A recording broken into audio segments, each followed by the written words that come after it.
thank you so much for doing this. As you know, I absolutely love The Boys. Thanks, man. I mean, I love it. So talk a little bit about when you realized, because you were at Comic-Con last year, and that's when, people started to see it, but you never really know what a reaction is going to be until people actually start seeing it. And then it became this huge thing. So when did you realize that fans were really responding to the material? In the first inkling I had that maybe we were on to something was you do these, for the fans out there watching, I mean, but you do these press junkets where you're in a hotel room and it's like, frankly, like a gangbang of reporters are coming in and it's like one after another and you talk to maybe 30 or 40 reporters in one day. We did that. Me and the cast, and the reporters had seen, I believe, like the first 3 or 4 episodes, and that was the first time I had any audience, outside of just the people who worked on the show, and the genuine excitement, like you can tell, like I could tell that, like you're excited about these shows. I've had other ones where reporters are like, could give a shit. Like they're just waiting to get to, the actor they want to talk to, or the dead giveaway line is always like, tell me about the pranks on set. And that means like, they don't know your show. They don't know who you are. they have zero idea about any of it. And, but this one, people were coming in with like genuine excitement in their eyes and were asking like passionate questions and were telling us over and over again, like, how did you manage to hit the zeitgeist, this completely? And then, I started to feel this kind of growing excitement of, I think people are going to get this. And, and then it's just when it premieres, it premieres, you immediately, as much as showrunners pretend they don't, I'm staring at tweets and comments and I'm like obsessed. I'm there all day reading and only remembering the bad ones. But it just seemed like the response was really great. And then Amazon, it's funny. It's like all these streaming sites, they won't tell you their metrics. Like when I was at NBC, I would on, Revolution or something, like I got a call the next morning, and someone said, oh my God, we have 12 million viewers and that's amazing. And on this, like no streaming site releases their internal data that you have, like, do 20 people watch this show? Do 20 million people watch this show? Like I literally to this day have no idea. So you can only gauge it by how happy they are when they wink at you. That's literally how I know if the show works. Like it's, I'll see Jen and Vernon and they'll be like, it's going good. And you're like, oh, great. That seems like it's going good. And it was, that was what it was, which is they reached out, a week or two in and they are like, whoa, we are in good shape. And I'm like, great. Seems like it's working. But again, I can't even tell you what that number means because I don't, and Neil Moritz, one of the producers, he's on literally every single phone call. He's just like, great, good meeting, good creative meeting. So how many people are watching the show? Well, you just can't get an answer. I was going to say, you knew that they believed in it because you guys got a season 2 pickup before the first season aired. Yeah. So yeah, no, they were really happy creatively, and you can also see they audience test everything. Not surprisingly, Amazon's a very data-driven company, and there's deep testing on every single thing, and our testing was through the roof, and that was a good show of confidence for season 2. So yeah, no, they've been, and by the way, the marketing muscle they put behind the show was insane. It was the best of my career. I'm so used to fighting the marketing people to squeeze, more money out of them and more attention. And this time I just was like, oh, okay, great. Wow. You're spending that much? That's crazy. So it was, they are behind the show in a big way. And I really appreciate it. I'm curious, when you look back on the first season, you obviously had, no matter how much time you have, no matter how much budget you have, you're always going to hit that wall. So what were the things that you remember, being challenges with the time and money you had? The first one that pops into my head, funny enough, is the Dolphin Sequence, because the original scripted version, believe it or not, as crazy as that scene was, it was much more elaborate in the original script. Like it was much more of like a heist. Like in the show, you just see the van kind of smashing out of ocean land. And but in the original version, like Deep snuck in, he hopped the fence, he went to the pool, the dolphin came out, he was talking back and forth to the dolphin, he had a ramp, he got the dolphin out of the water. Like it was like a hiding from cameras, sneaking the dolphin out. It was much more like a robbery, sequence. And it was just so prohibitively expensive. We were talking about like, okay, do we train a dolphin to do that? Can we get a robot dolphin in the water? Like it was all these conversations, and it was just way beyond our budget. So, but that's I think that's the value of having, a little bit of experience as a TV producer is me and Craig Rosenberg, who wrote it, who's a genius. We just looked at it, and just when you're in TV, you're scrappy and you go like, okay, what's important here? And Craig said, well, what's important is a dolphin launching through a windshield. And I was like, right. So let's pick it up there. And then what became a really impossible sequence suddenly became, manageable. Still with a robot dolphin, but whatever, it was manageable. One of the things I responded to, and I think the reason why so many people loved the show, is that every episode has something funny, there's action, but mostly you never know what the F is going to happen in the next scene. There's always that, like, the unexpectedness of the show. How much in the writing process are you guys like coming up with your arc of the episode and then sort of peppering in these curveballs that no one sees coming? How much are the curveballs being thought of, in the genesis of an I would say really specifically, actually, there's two things we talk about a lot in the room, very consciously, because we know what the tone of the show is and what we want to hit. So we definitely have conversations every episode of like, okay, what's one or two really insane things to happen in this episode, and we specifically go for those. Like we had, just as an example of season 1, episode 6, I think it was episode 6, where we just were like, it's just not crazy enough. There's just nothing in here that is really markedly nuts, and Craig Rosenberg, who, the pattern of this interview is like, what a freak he is. It was Craig Rosenberg who pitched then the girl, fingering Deep skills.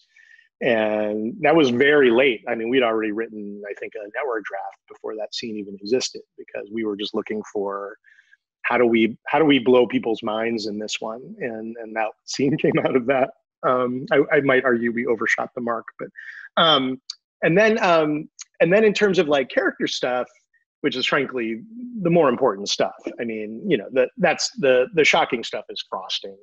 And the real stuff is, do you give a shit about the characters, and are the characters have depth? And on that one, we work really, really hard to make sure that where they land or where they go is the opposite of where you would expect them to be. We play that game in the room all the time. Like, the note I'll give as much as any other note in the writer's room is, I'm sorry that story doesn't work, because I know that it's going there.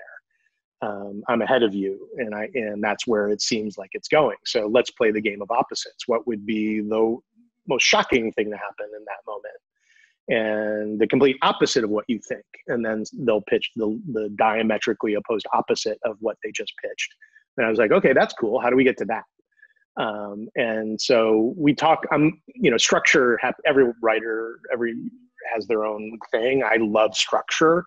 It's like the OCD in me. I just love the building of the shape and how you can misdirect like a magic trick. And And so to me, like just making sure the structure always turns in the way you're not expecting is something that, I think really works in this show. One of the other things I really love is that none of the characters are black or white. Everyone is gray. So how much did you think about in the writing process early on? How much did you know that was the way it was going to be? And, figuring out the arc of the entire season, how early on did you figure, you know what I mean? That figuring out where it's ultimately going to go in that first season. Yeah. In terms of like the characters, I would say even just looking at my work, I'm very bad at writing straight villains. I don't know how to, frankly, I honestly just don't know how to do it. I don't know how anyone can look themselves in the mirror in the morning and say like, today I'm going to do a whole shit ton of evil. Like, I just don't, it makes no sense to me. And if you look at my work, you look at like, I spent a lot of time humanizing Lucifer. I spent a lot in Supernatural. All my villains always seem to turn out to be allies of the heroes. If you look at Revolution and Timeless, and it's just because I can't help but try to, a writing mantra that I really live by is everyone's the hero of their own story. And so I really spend a lot of time with the, I don't even really, I say antagonist way more than I say villain, and I spend a lot of time with the antagonists and like, okay, why are they doing this? Even though their motivation might be psychotic in Homelander's case, totally sociopathic, but at least I need to understand why he's doing it. And so just even applying just my writing style, but to the boys brought us there. But the other thing is a really, really talented staff.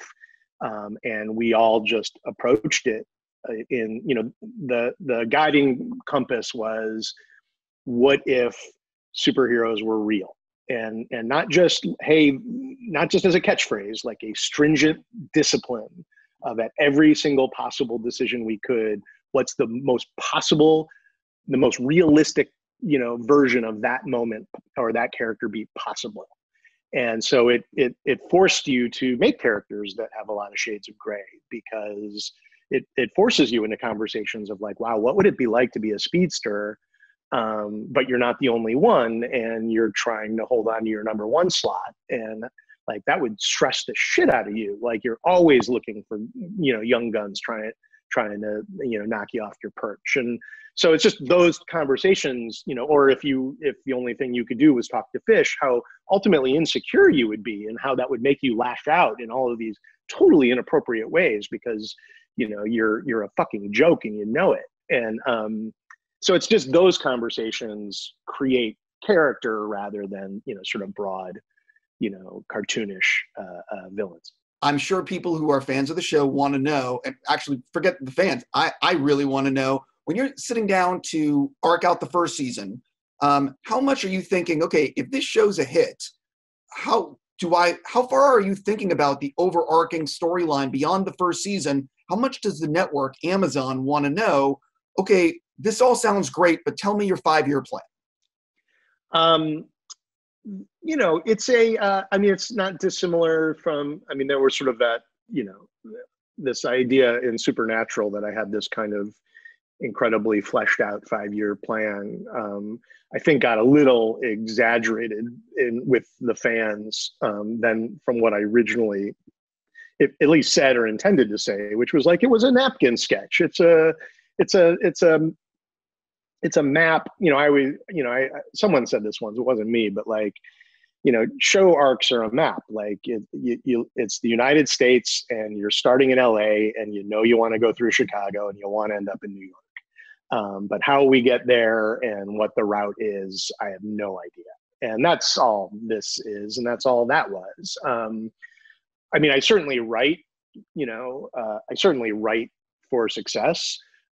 Anyone who's seen my other shows know the crazy cliffhangers I ended them on when we got canceled, because it doesn't occur to me. I'm not somebody who writes, you don't write to lose, you write to win. And so I definitely knew that I wanted a huge a cliffhanger in season 1. I wanted it to totally change the story in season 2. I have a notion of what's tracking and what's, the two major forces of the boys, and, mostly Homelander, but Homelander and the Seven, and how are these two, forces moving forward and heading ultimately to an ultimate conflict. And I mean, I have that in my mind, but I couldn't tell you like what are the scenes that get us there. It's just, I kind of know what a couple of the set pieces I want once we're, hopefully in, season 5. When you're making the first season, I believe you had 4 months of principal photography. And when I was doing some research, it seemed like season 2 had 5 months of principal photography. So that's an extra month of filming, if I'm not mistaken. That's a lot of time to add to build these episodes. So what did that extra month of filming get you in comparison to the first season? There was to Amazon and Sony's credit, they had an appetite to see a bigger scope of the show in season 2. They felt like, which I understand, like when you're in this kind of premium television space and you're competing, especially as a genre show, and you're competing against these huge shows, you have to be able to walk the walk in terms of it's a show that has, some epic style to it. And I said, absolutely, totally. The funny thing about filmmaking is like, none of it is rocket science. It's just time and money. Like you can figure out anything with good, smart people around you that are smarter than you, time and money. And so I think the extra month was mostly, we moved the shooting schedule from 9 days to 12 days. By the way, for people that don't realize, that's a lot of time. Yeah, no, it's good. I mean, by the way, it's never enough, but it's good. Yeah, like Supernatural shoots for 8 days. So to be able to shoot for 12 is a luxury. Still wasn't nearly enough, but and then, they goosed up our budget, a bit. And, that time buys you the ability. And by the way, it doesn't just mean like big, huge action scenes. It does mean some of those, but, I was really adamant because, I've been around the block once or twice, and a lot of showrunners make a mistake of like looking at their second season and deciding like, okay, I'm going to top it. I'm going to top season 1.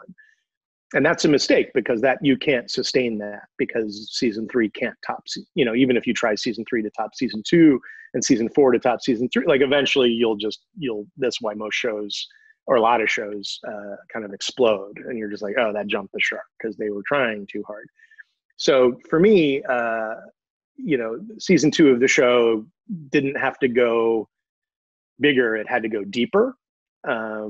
So it was always that. It was like, tell me, what can I learn about these characters that explain why they are the way they are? How do we literally played the game, and we went through each character and we said, how do we put them through that specific character? What would be the most painful thing for that person specifically to go through?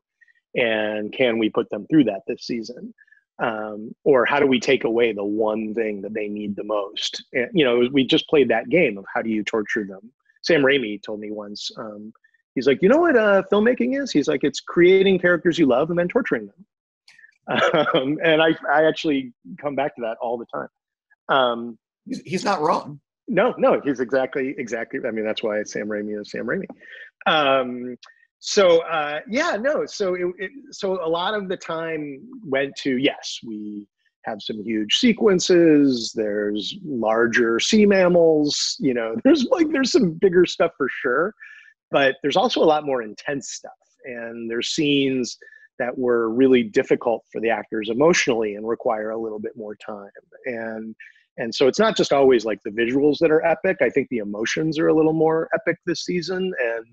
And that just takes TLC with the actors, working it through, giving them time to do their thing. One thing I love about this show, and will always want to protect, that, unlike most in the superhero genre, this is a character first story, and that goes to on set. Like, our first priority is always making sure the actors have the tools they need to deliver the most complicated performances they can. And then we worry about the visual effects and all that shit. For season 2, can you share anyone who's directing? Sure. We have Phil Segresha, we have Alex Graves, Sarah Boyd, Fred Toy is back, Stefan Schwartz is back, and a great young director named Batan Silva. Oh, did you helm any episodes?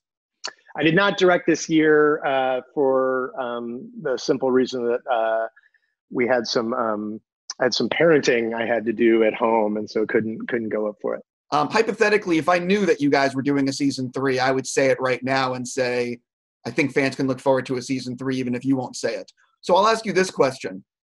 You always have to be ahead of where production is. And obviously this pandemic has allowed you guys, even though basically I'm assuming that there's a writer's room churning out ideas for season 3 right now, even if you're not filming, even if the show hasn't been picked up. I'm sure the network is thinking about that.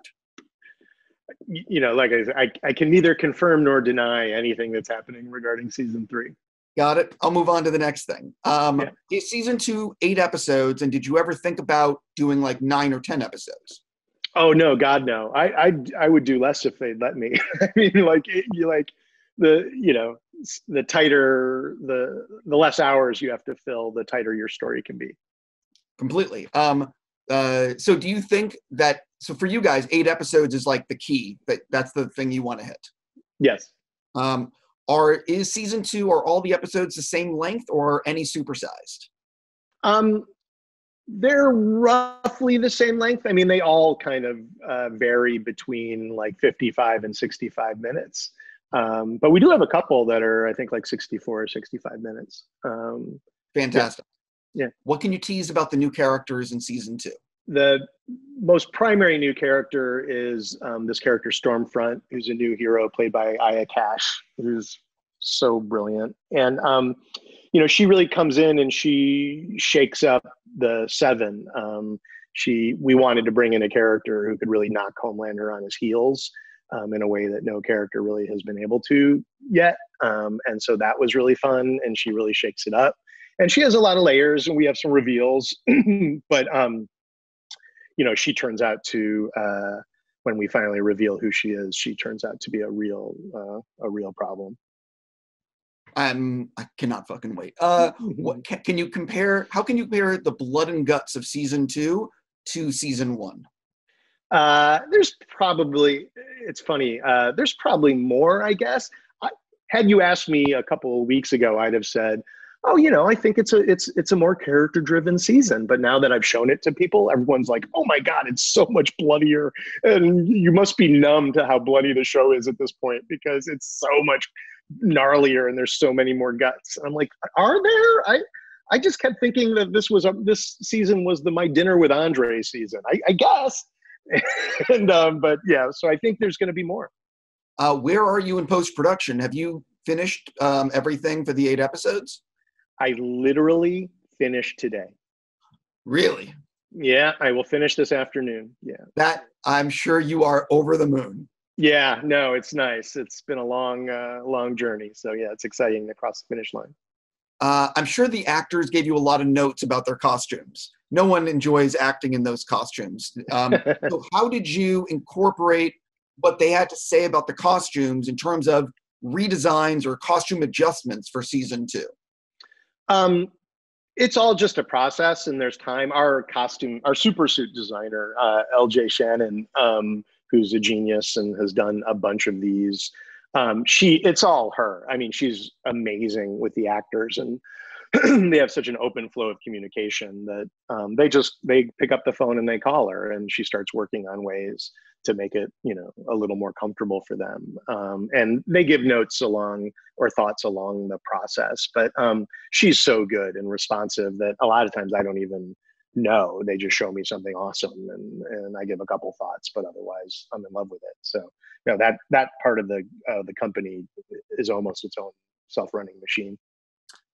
What can you tease about Giancarlo's role in season 2? Just that he plays a much, we really expand his role. We really, with Lisa Shu gone, we really needed a character to kind of represent, be the face of the true monster of this show, which is Vought.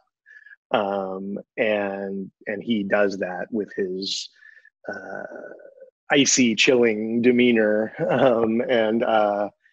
I've loved him ever since I worked with him on Revolution. He's just one of my favorite actors, and I was just thrilled and honored that he was open to coming back and playing again. Yeah, he's always so awesome in whatever he does. Yeah. Jeffrey Dean Morgan has expressed interest in being on the show in season 3. Have you taken his desire to be on the show to heart? I absolutely have. There's one role we're already talking about. He has to. We have to like coordinate because he's on The Walking Dead, so he has another home. But we already talked about one role, and there might be a potential other that we're talking about. But like we are just this past week, we were literally texting back and forth about trying to figure out how to get him on the show. So I don't think it's a done deal yet, but the will is there, and we're both talking about it. Yeah, is it one of those things where he really just wants to play any role, or are you trying to think about something badass? I mean, I thought about a role for him that we're talking about, but we're just still, it's really embryonic, as I said, and all the season 3 stuff is really embryonic. So there's room for us to just, figure something out. I love the video you guys released, I forget when, of the little Homelander one, where it shows him, as a teenager or young teenager. As a kid, yeah. Yeah. Do you, kid. Do you have more of that kind of stuff coming? Well, there were plans for it. I'm not sure what the latest is in this plague time. A lot of it, I think, is getting scrapped, but we're trying to get one or two things going, but it's hard because, production is, everything's mostly halted. And so just figuring out how to get it shot right now is the challenge. Yeah, completely. When you look on season 1, one of the things I like about the streaming services is it seems like you could offer a lot more extras than sometimes are currently available. Did you end up having a lot of deleted scenes or things that have not been seen that you think would be good for the fans to see that, could be added for extras? Or is it sort of like, that's not a thing that really comes up? No, I mean, I think, the Amazon X-ray department, which is sort of like their equivalent of DVD special features, have been amazing. And they're the ones who, created that spot with the Homelander kid. We really put up all of our season 1 scenes that are of note. There's trims, there's like shots of a guy walking into a bar, but I'm not going to put those up. But any real scene and a bunch of great extras are really up on the X-ray site. We're certainly putting all the good deleted scenes in season 2. That reminds me, actually, we had a scene. We are going to release like a pretty substantial thing because we had a whole storyline in episode 2 where it's not really spoiling anything to say that as season 2 begins, Butcher is kind of MIA. And then shows up. And in episode 2, we originally had shot something that really revealed, where he went and what his experiences were. But it ultimately didn't end up fitting that well into the episode because it made Butcher's story, a lot less mysterious and intriguing. And it kind of slowed down the rhythm a little bit. It was better to not know in that particular episode, but we had these scenes. And so we strung them together into a short film called Butcher.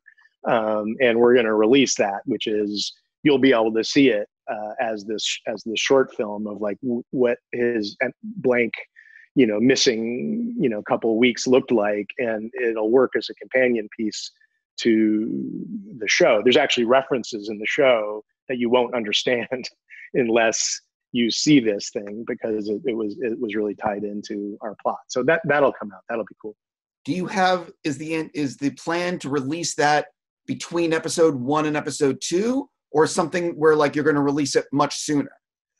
It won't be released before this series comes out, but sometime in the middle of the release of the series, it'll come out. I'm basically out of time with you. I'm trying to think about any last little thing, but one of the things I guess I want to ask about the VFX, because I think what you guys accomplished in the first season, I think what a lot of people won't realize is in the episode where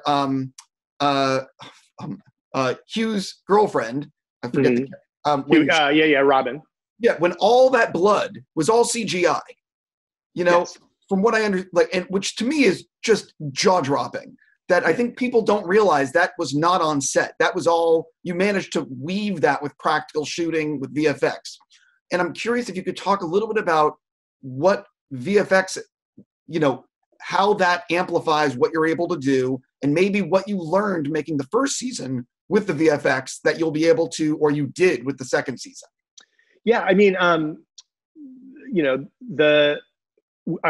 love with our VFX, and it's almost entirely due to Stefan Fleet, who is our VFX supervisor. He's just basically like the quote unquote director of the visual effects, and he oversees all the different visual effects houses that are doing the effects, and he gives creative notes, and then he'll show them to us, and we'll give him notes, and we'll go on. But like he is a genius. He actually, for Timeless fans, I met him on Timeless, and then brought him. He did the pilot, and then he did season 2, and now I just refuse to let him go because he's the best I've ever worked with, and like I won't let him go anywhere else. And so I mean, I think what we learned, frankly, in season 1, it's not usually the lesson you learn, which is that we could probably push it further because we had the talent to pull it off.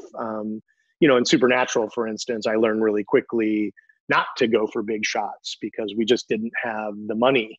We had the talent, but we just didn't have the money to pull it off. And so rather than doing something huge and falling on your ass, we tended to be smart about what we could accomplish. That's why somewhere in the middle of season 1 of Supernatural, suddenly all the monsters just started to look like humans, but with different colored eyes.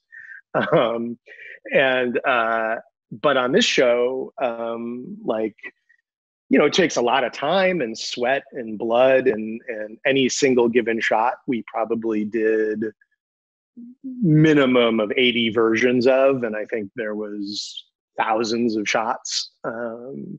So it takes me and Stefan and the directors being just so, going through it literally pixel by pixel, and it just takes effort, just takes time. But I think what we learned was, he pulled it off so beautifully, and I thought everything looked, really feature quality, even on our budget, which is not a feature budget. The lesson we learned was like, well, let's see if we can push this further. And so we did. I think we have a season 2 with more ambitious visual effects, and I think he pulled those off too. I think for the first time, he started to sweat. Like for the very first time, I like, you could catch like a little bit of fear in his voice. But he pulled it off. For everyone watching right now who has not seen The Boys, which is probably nobody, but if you haven't seen The Boys, for the love of fucking God, watch The Boys. Thanks, man. It's just fantastic. Thanks for spreading the word about the show. Yeah, we really love it. So I'm always excited to talk to someone who loves it too.